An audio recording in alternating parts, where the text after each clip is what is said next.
안녕하세요. 저는 나우주식회사 이태영 이사라고 합니다. 여러분들이 쓰고 계신 두께 측정기 또는 이제 새로 사용하시려고 하는 두께 측정기에 대해서 두께 측정 방법의 이론이라든가 또 거기에 들어가는 여러 가지 기술적인 내용을 한번 설명을 드리고자 합니다. 그럼 우선 우리가 두께 측정 검사를 하는 거는 초음파 탐상 검사에서 사각 검사, 수직 검사 중에서 수직 검사의 일부분이라고 보면 되겠습니다. 그러면은 수직 검사에 대해 설명을 드리면 수직 검사에는 자, 싱글, 듀얼 두 가지 방식이 있는데요. 싱글은 쉽게 설명을 드려서 센서의 진동자가 이 바닥면에 있어 가지고 초음파를 쏴줘서 받는 원리라고 보시면 되겠고요. 듀얼은 센서 케이스 안에 진동자가 두 개가 이렇게 루프 앵글을 형성하고 있습니다. 지붕처럼 형성을 하고 있어갖고 이렇게 한쪽에서 쏴주고 한쪽에서 받아주는 원리로 되어 있어요. 바닥면을 보면 얘는 동그랗게 되어 있다고 보면은 얘는 바닥면이 이렇게 갈라져 있습니다. 그럼 듀얼은 우리가 지금 많이 쓰는 두께 측정기를 보시면 돼요. 좀 저가부터 해가지고 그냥 편하게 쓰는 두께 측정기를 이제 듀얼이라고 하는데, 듀얼에 보면은 우리가 지금 석유화학 단지나 배관, 보일러 이런 유지보수에 쓰이는 검사 방법에는 다 듀얼을 쓰고 있어요. 듀얼을 쓰는 이유는 뭐냐면은 이면이 불규칙, 배관이나 탱크에 보면은 이 부식이 돼서 그레이드 결정 격자들이 떨어져 나가면서 울퉁불퉁해지거든요. 그러면은 쉽게 설명을 드려서 우리가 자갈밭에 테니스공을 떨어뜨리면 테니스공이 반드시 올라오는 게 아니라 그 자갈면에 부딪히는 이면의 경사에 따라서 반사가 돼서 다 산란이 돼 버립니다. 마찬가지로 듀얼은 이런 거를 어느 정도 캐치해 가지고 틈새에 계면에 이런 반사 신호를 받아 가지고 두께 값을 표현해 주기 때문에 이거를 코로전 시크니스 게이지라고 합니다. 반대로 싱글은 이런 부분에 대해서 부식이나 이런 부분 되면 다 산란되기 때문에 데이터 숫이 적어 가지고 두께 측정을 하기가 어렵습니다. 그래서 싱글에 쓰이는 두께 측정기는 보통 이면이 판판한 제품이나 우리가 자주 보는 자동차 이제 강판들을 프레스로 누르거든요. 그러면은 이런 프레스 같은 눌렀을 때 두께 변화량 이런 거라든가 정밀 두께 쪽 여기에 이제 딜레이를 붙여가지고 불감대를 안에 포함시켜서 잴 수 있는 이런 정밀 두께 측정기 이런 부분에 많이 쓰이고요. 큰 고무라든가 감쇄가 심한 재질 얘는 갔다 와야 되고 진동자가 작기 때문에 뭐 감쇄가 심한 PVC나 플라스틱이나 고무 같은 경우는 또 듀얼이 또 약한 취약점이 있습니다. 그래서 우리가 주로 쓰는 거는 코로전 시크니스 게이지 갖고 보통 정밀도가 얘는 소수점 두째짜리까지 표현이 되는데 그 용도에만 합당하면 이 장비를 듀얼을 쓰면 되고요. 여기는 소수점 셋째짜리까지 정밀도를 필요한 경우에도 쓸 수가 있고요. 두꺼운 거에도 싱글은 쓸 수가 있습니다. 그래서 싱글이랑 듀얼이 나뉘어서 쓰이고요. 보통 저희들 이제 27mg, 45mg, 38DA 플러스가 있는데 27mg는 그냥 듀얼 용도로 나온 거라고 보시면 되고요. 45mg는 듀얼 또는 싱글을 선택해서 옵션을 추가해서 쓸 수 있도록 제작되어 있습니다. 그래서 우선은 두께 측정기는 싱글 방식이 있고 듀얼 방식이 있습니다. 그래서 이거를 기억해 주시고 내가 제품이 뭔데 어떤 식으로 두께 검사를 하겠다 하면은 듀얼 싱글을 생각해 보셔도 되고요. 아니면은 저희 나우에서 추천을 해 드릴 수도 있습니다. 그래서 우선은 싱글 듀얼을 설명을 드렸고요. 두 번째로는 교정입니다. 초음파 장비도 마찬가지인데 어떤 분들은 초음파 두께 측정기를 딱 찍으면 이제 바로 두께만 나온 줄 알고 계신데 재질별로 이 캘리브레이션, 교정이 필요하거든요. 교정이 필요한 이유는 간단히 설명을 드리게 되면은 자, 교정. 똑같은 직육면체의 그림을 잘 못 그려서 그런데 두 개가 똑같은 두께라고 했을 때 얘는 일반적인 결정격자의 그레이드 구조를 갖고 있어요. 자, 똑같이 얘를 10T라고 표현을 하겠습니다. 얘도 10T고.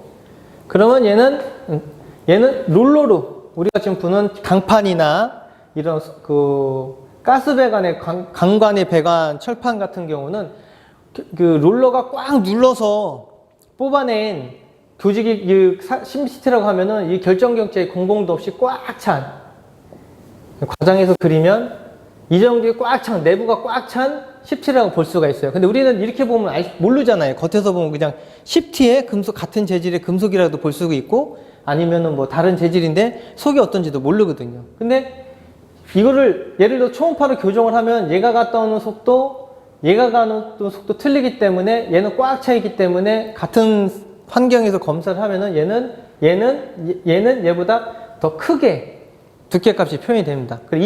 이런 상태를 찾아서 정확한 두께를 재기 위해서 교정을 하는 거거든요.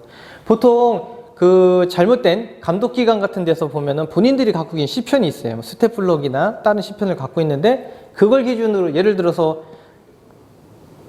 자동차용 강판이나 아니면은 가스배관 같은 경우는 많은 그 위험이다 보니까 이제 강도가 필요한 이런 부분에는 조직을 이렇게 깐깐하게 만들어 놓은 조직을 이렇게 두께를 검사하면 틀리게 나오는데 그걸 기준으로 불합격으로 판단하는 기준이 하는 경우가 있습니다. 그래서 이런 거를 명심하셔서 기억을 해주시면 되고요.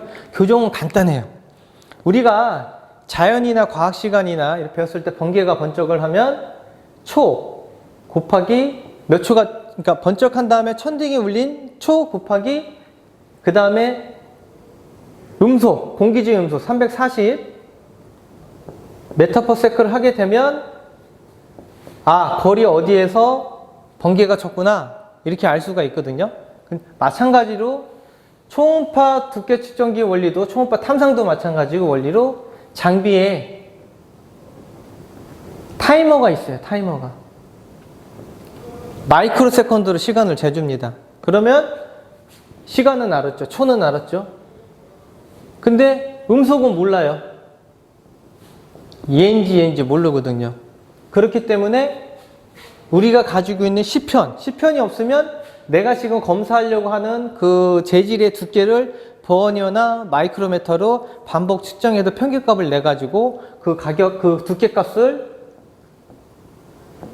입력시키면 이 재질 X값이 하나이기 때문에 원래는 이제 초음파는 갔다 오는 거라 나누기 2가 되겠지만 X값이 하나이기 때문에 타이머 시간 재주고 두께값 알고 있기 때문에 그 재질의 음속을 찾아줄 수가 있습니다. 그러면 다음부터는 시간 알고 음속 아니까 이렇게 갔다 오던 저렇게 갔다 오던 두께값을 두께 측정기가 표현해 주는 겁니다. 이거를 응용해서 반대로 두께값이 일정하면 음속을 이용 음속값을 찾아가지고 구성화율도 계산을 할 수가 있어요. 그래서 이런 원리로 해서 교정을 합니다. 그러면은 간단하거든요. 그냥 두께 측정기에서 원하는 시편에 센서를 대고 교정 버튼을 누른 다음에 지금 말씀드린 것처럼 두께값만 딱 입력시켜주면 아까 같이 계산이 돼서 그 음속값을 찾아줄 수가 있고요. 음속값을 차면은 뭐 두께가 5T든 3T든 똑같이 계산을 해서 측정을 할 수가 있습니다. 근데 교정을 해서 쓰다 보면은 이제 이런 얘기가 나와요. 예를 들어서 우리가 이제 두께 범위가 이제 뭐 예를 들어서 배관이 이런 데는 뭐 7T, 5T, 5T부터 10몇 T 이런 데 문제가 안 되는데 만약에 20T를 하다가 50T를 하고 100T를 하는데 오차가 생겨요. 그런 말씀을 하실 수가 있어요. 모든 장비, 습도계든 모든 장비는 교정을 하면 오차라는 게 생깁니다. 우리 자동차 과속하는 단속기도 오차 때문에 오차 범위를 두고 있거든요. 그러면은 우리가 이제 교정할 때 이제 그 올림푸스 장비에는 이제 컬제로라고 1포인트가 있고 2포인트가 있어요. 원포인트 교정은 일반적인 교정이라고 보시면 돼요. 그냥 이거 내 두께 이 정도 되니까 하면 돼요. 제품 검사 이런 건 맞는데 만약에 두께 범위가 멀어난다 그러면은 원포인트는 뭐냐? 내가 조정한 범위의 어느 부분은 일정하게 맞지만 범위가 벗어나면 오차라는 게 생깁니다. 근데 2포인트는 뭐냐? 작은 두께에서 한번 교정을 해주고 두꺼운 제품에 교정을 해주면 얘들이 어느 정도 직선성을 유지하는 형성을 해가지고 범위가 벗어나더라도 많은 두께 범위가 있더라도 두께값이 오차가 적게 거의 좀 일정하게 측정할 수 있는 그런 교정 포인트이기 때문에 보통 1포인트를 하셔도 되고요. 범위가 넓거나 더 정밀하게 측정을 하겠다면은 2포인트를 교정하면 더 잘 쓸 수가 있습니다. 이거는 이제 올림푸스 장비에 있는 이제 하나의 기능이라고 보시면 되겠습니다. 그 다음에 이제 주파수랑 코팅에 대해서 설명을 드릴 건데요. 예전에는 한 15년? 그전에는 보통 이제 공공기관에서 두께를 검사하더라도 페인트를 벗겨내고 검사를 했어요. 그러다 보니까 탱크 같은 데도 보면 그 포인트만 그 페인트가 벗겨져 있고 거기만 다시 녹슬면 살짝 불에서 검사하다 보니까 그런 또 이제 또 정확성이라든가 여러 가지 애로사항이 생겼는데 지금은 이제 에코 투 에코라는 기능이 활성화돼서 그 검사의 결과에도 인정을 받는 하나의 기능이 됐는데, 에코테크 기능이 뭐냐, 그리고 또 올림푸스에만 있는 수루코트라는 그 코팅을 제외하지 않고 검사할 수 있는 방법의 두 가지를 설명을 드리면, 에코테크는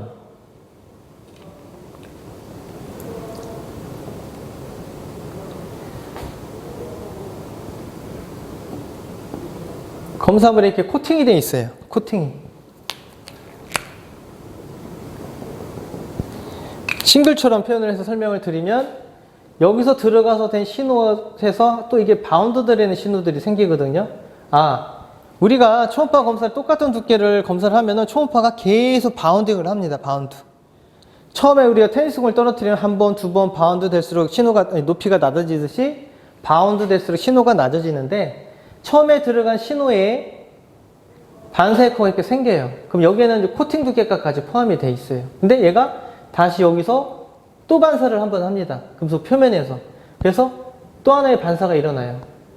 이 에코와 에코 사이의 두께를 재게 되면 페인팅을 제거하지 않고 이 안에 모재 두께를 잴 수 있는 원리가 되거든요. 그래서 에코 투 에코라고 합니다. 에코와 에코 사이의 특징을 잰다고 하는 건데, 단 한 번 갔다 온 걸 버리고 두 번째 신호를 하기 때문에 힘이 약해요.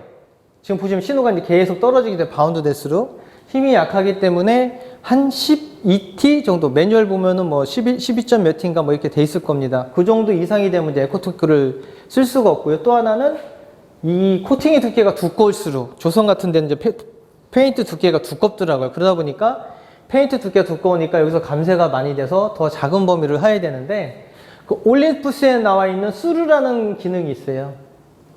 얘는 코팅 두께까지 표현이 되지만, 코팅 두께는 울퉁불퉁하고 재질의 그 배합 성분에 따라서 재질이 워낙에 틀리기 때문에 그 정확한 두께를 알고 교정하기는 어렵기 때문에, 수르에서 나오는 코팅 두께 값은 그냥 가물게 편차만 좀 본다고 보시면 되고요. 수르는 원리가 뭐냐면, 이렇게 금속에 있으면, 자, 코팅 이만큼 돼 있습니다. 수르는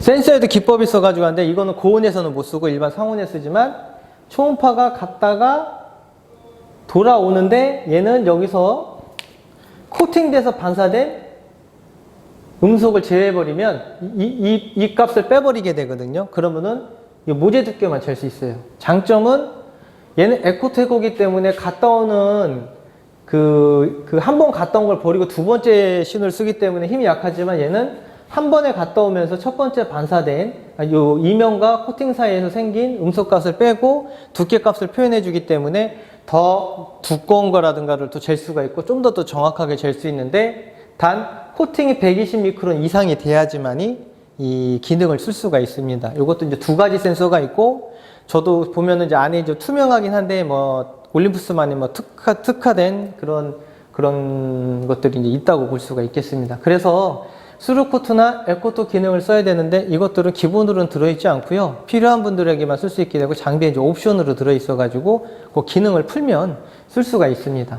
그리고 이제 마지막으로 주파수를 설명을 드리는 게 뭐냐면은, 초음파 탐상에서는 뭐 나중에 초음파 탐상기라든가 초음파 탐상 원리나 이것도 제가 좀 설명을 드리겠지만, 모든 거에서 기본적으로 들어가는 게 이제 주파수 선택인데, 왜 주파수냐? 센서가 우리가 보는 안경이라고 보시면 돼요. 잘못된 안경을 쓰면 전혀 보이지 않듯이 잘못된 센서에 주파수를 쓰게 되면은 센서가 주는 신호를 장비가 표현해주고, 그 표현을 얼마나 정확히 해주냐가 이제 그 모든 퀄리티가 포함이 되는 건데, 센서가 잘못된 선택이 돼 있으면 모든 검사는 할 수가 없어요. 제대로. 그래서 보통은 우리가 이제 5MHz를 스탠다드로 쓰고요. 만약에 더 얇은 두께, 아까 제가 싱글 설명드렸지만은 뭐 25메가까지 쓰거든요. 25메가까지 쓸 수 있는 뭐 그런 정밀한 거라든가, 아니면은 고무 파튼 같은 거, 1MHz 같은 경우 이제 넓은 데를 검사를 해야 되니까, 그런 검사할 때 이제 주파수 선택이 되는데, 주파수를 보면, 자, 제가 25MHz, 1MHz를 설명을 드렸지만, 어느 기준에 따라서는 고주파가 될 수가 있고요. 어느 기준에 따라서 이제 저주파가 되겠는데, 기준을 비교해서 설명을 드리면, 고주파는 펄서 폭이 이렇게 짧습니다. 저주파는 펄서 폭이 이렇게 넓어요. 자, 고주파는 직선성이 강하기 때문에 살라누스 반사가 더 세지고요. 얘는 두리뭉실에 좀 더 가기 때문에 살라누스 반사가 고주파보다는 약해요. 우리 쉽게 얘기해서 011 예전에 PCS 핸드폰 보시면 될 거예요. AM, FM처럼. 고주파는 PCS 폰 같이 막 산란돼가지고 잘 안 들어와요. 그 지하라든가. 근데 저주파는 011 같은 경우 예전에 SK라고 표현하면 좀 그렇겠지만 안에까지 잘 터져요. 두리뭉실하게 와요. 그 대신 감도 차이는 있습니다. 그래서 고주파로 검사를 하게 되면 더 이제 그 제품에 대한 감도라든가 예를 들어서 요만한 결함이 있어요. 고주파 반파장에서 걸려서 잡습니다. 자, 요만한 결함이 있어요. 저주파 놓쳐버립니다. 그래서 웬만하면 이제 고주파를 쓰는데 고주파를 사용을 못하면 저주파로 이제 내려가서 선택을 하는데 우리가 두께 측정을 하다가 갑자기 PVC, FRP, 또 뭐 폴리에틸렌, 고무다라 같이 생긴 거 있잖아요. 그 고무다라 색깔, 뭐 폴리에틸렌, 그 다음에 고무, 러버, 이런 것들은 고주파로 쓰게 되면 다 살라누스 반사돼 갖고 없어져 버리기 때문에 두께 검사가 안 돼요. 근데 이 두께 측정기 못 쓴다 하거든요. 그게 아니라 그때는 이런 저주파 센서를 이용해서 쓰시면은 두께 측정이 가능합니다. 그래서 고주파, 저주파를 기준으로만 알고 계시면 내가 쓰면서 더 얇은 거. 예를 들어서 이런 얇은 댓글을 검사를 하는데 똑같은 얇은 얘는 고주파로 이렇게 검사하는 거랑 저주파 이렇게 검사하는 거랑 디스플레이 자체도 틀려요. 두께값이 흔들릴 거예요. 왔다 갔다. 저주파를 하게 되면 얇은 재질 할 때. 근데 고주파를 쓰게 되면은 뒤에 값도 안정적으로 뒤에 단위 뭐 소점 2자짜리가 됐던 3자짜리가 됐던 왔다 갔다 할 수 있는데 이런 고주파를 써주면 더 정밀하게 잴 수가 있지만 두께값이 안 나오면 반대로 이렇게 내려가서 쓸 수 있는 그런 거를 좀 검토해서 쓰시면 되겠습니다. 그래서 제가 두께 측정의 원리는 여기까지 설명을 드렸고요. 다음에는 두께 측정기 사용 방법, 그 이론을 이용한 이것도 간단히 부가적으로 해서 설명을 다시 한번 드리도록 하겠습니다. 감사합니다.